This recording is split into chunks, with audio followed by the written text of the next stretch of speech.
मेरा नाम है Rajat and you are watching India's number one Hindi gay story channel. अरे यार ये मॉल है, तुम तो यहां भी शुरू हो गए।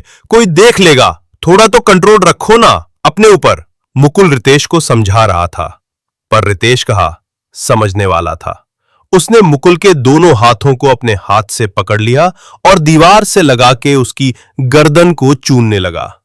मुकुल को थोड़ा अनकंफर्टेबल हो रहा था, क्योंकि वो सोच रहा था कि अगर किसी ने देख लिया तो क्या होगा, फालतू का बखेड़ा बन जाएगा।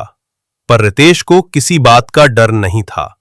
वो तो फुल ऑन मूड में था और उसके होठों का जादू मुकुल पे चलने लगा था।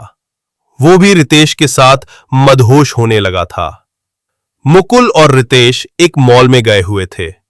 दोनों काफी देर से वहां घूम रहे थे, खा रहे थे और एंजॉय कर रहे थे। पर फिर रितेश ने अपना खुरापाती दिमाग लगाया और मुकुल को मॉल के वॉशरूम में लेके चला गया। मुकुल बात ही कर रहा था कि रितेश चालू हो गया, और जब एक बार रितेश शुरू होता है तो उसे रोक पाना नामुमकिन है। पर फिर भी मुकुल कोशिश कर रहा था, पर रितेश ने उसको अपने आगोश में ले लिया था। मुकुल ने कई बार कोशिश की और फिर वो भी बहने लगा। धीरे धीरे मुकुल और रितेश सीमाओं को तोड़ रहे थे। बाथरूम में कुछ आदमी भी आए और रितेश को किसी का डर नहीं था। वो मुकुल को पागलों की तरह चूम रहा था। वो लोग अजीब नजरों से रितेश और मुकुल को देख रहे थे, पर कोई कुछ बोल नहीं पाया। एक बुढ़े अंकल भी आए और बोले क्या बेशर्मी है, और फिर बाहर चले गए। मुकुल ने रितेश को धक्का दिया और बोला अरे बस करो इसे, पहले कोई हमारी शिकायत कर दे, चलो यहां से। रितेश बोला कितना डरते हो तुम, कोई शिकायत कर देगा तो क्या हो जाएगा, हमने कुछ गैर कानूनी तो नहीं किया है। मुकुल ने रितेश से कहा कुछ चीजें प्राइवेट में ही अच्छी लगती है, सबके सामने नहीं। जैसे तैसे मुकुल रितेश को लेके बाथरूम से बाहर आया, पर रितेश पे तो अभी भी खुमारी चढ़ी हुई थी। उसने मुकुल के हाथ को थामे रखा। मुकुल को इसमें कोई दिक्कत नहीं थी, क्योंकि इंडिया में लड़के एक दूसरे का हाथ थाम के ही घूमते हैं, जिसमें किसी को कुछ भी अजीब नहीं लगता। रितेश सुनो ना, मुकुल ने कहा, तुम हर समय इतना भरे क्यों पड़े रहते हो, कभी कभी थोड़ा सब्र भी रखा करो। अगर तुम ऐसा करोगे तो कोई भी रिश्ता कैसे चलेगा। मुकुल की बात सुन, रितेश तुरंत बोला, मतलब हम रिलेशनशिप में हैं। अच्छा तो तुम्हें शक था क्या, मुकुल ने हैरानी से पूछा।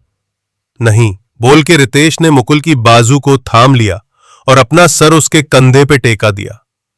मुकुल भी बेहद खुश था, क्योंकि कहीं ना कहीं वो भी सोच रहा था कि आखिरकार मुझे मेरा ड्रीम बॉय मिल गया। मॉल में म्यूजिक चल रहा था, एक इवेंट हो रहा था। रितेश दौड़ा दौड़ा उसमें घुस गया। ज्यादातर जोड़े डांस कर रहे थे एक पेपर पे खड़े होके। रितेश मुकुल से बोला चलो चलते हैं, पर मुकुल ने रितेश को रोक के रखा। फिर उनकी बारी आई। मुकुल तो शर्मा रहा था, पर रितेश तो बेखौफ था।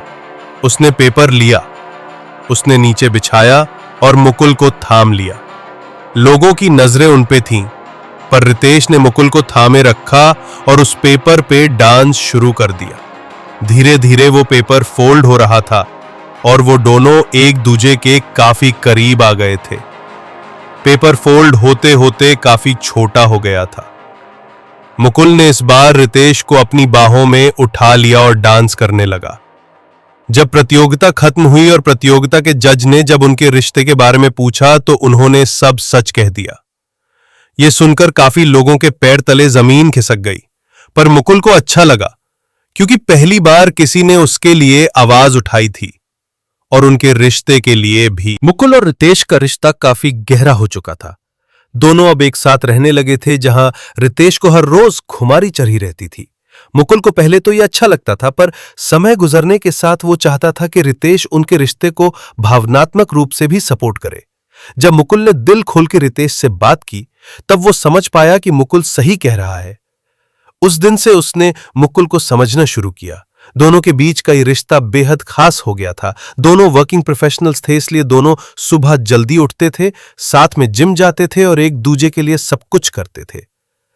दोनों को एक दूजे की इतनी आदत पड़ गई थी, ऑफिस टाइम में एक दूजे से अलग रहना भी दोनों के लिए मुश्किल हो गया था। रितेश ने एक रोज मुकुल से कहा, हम मेरे घर को जाएंगे कुछ ही दिनों में, क्योंकि मेरे घर वालों ने बुलाया है, उनके बड़े बेटे ही शादी है। मुकुल ने रितेश से कहा, ऐसे मत कहो, आखिर वो तुम्हारा भी भाई है। रितेश मुकुल को देख मुस्कुराया पर कुछ बोला नहीं।